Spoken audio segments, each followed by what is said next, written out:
Hello class. Today we will dive into an essential concept in Chinese history, the mandate of heaven. This idea has shaped the political and social landscape of China for millennia. We'll trace its roots from the Zhou dynasty and see its effects on the Tang, Song, Yuan, Ming, and Qing dynasties. Imagine you're an emperor in ancient China.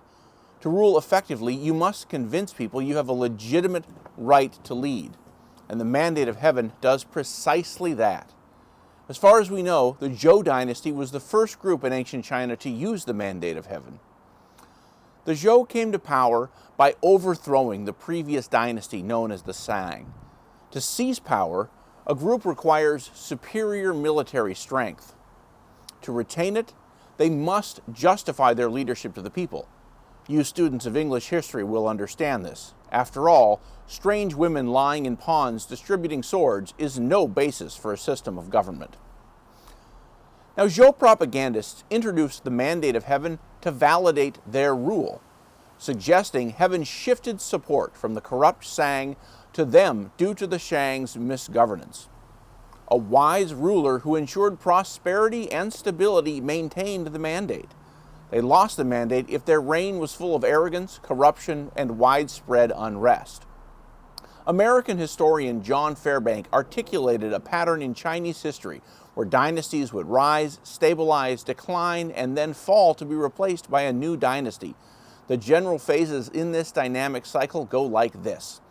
In the beginning, a leader emerges, usually from a rebellion against an old, declining dynasty. The leader unifies the land, claims the mandate of heaven, and establishes a new ruling house. This begins a period of prosperity. The new dynasty implements reforms, builds infrastructure, redistributes land, and promotes peace. The population grows, arts and culture flourish, and the empire generally experiences a golden age or a period of stability and prosperity. This is followed by a period of decline. As the dynasty ages, signs of decline set in. Corruption becomes rampant within the government.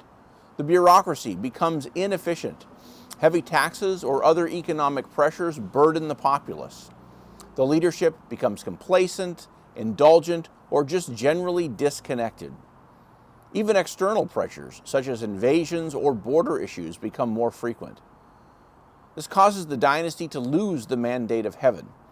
Natural disasters, famines, economic problems, or even significant defeats in battle might be interpreted as signs that the dynasty has lost the mandate of heaven. Rebellions, becoming more frequent, often are sparked by discontent among peasants or power struggles among elites. Finally, the weakened dynasty is either overthrown by internal rebellion or conquered by external forces. The ruling house loses its grip on power and the dynasty officially ends. This leads to a period of chaos, warlord rule, or even more disunity after the fall of a dynasty and before the rise of the new one. Different factions or regions might vie for control, and the land might become fragmented. Then the cycle starts over as a new leader emerges, claiming the mandate of heaven and establishing a new dynasty.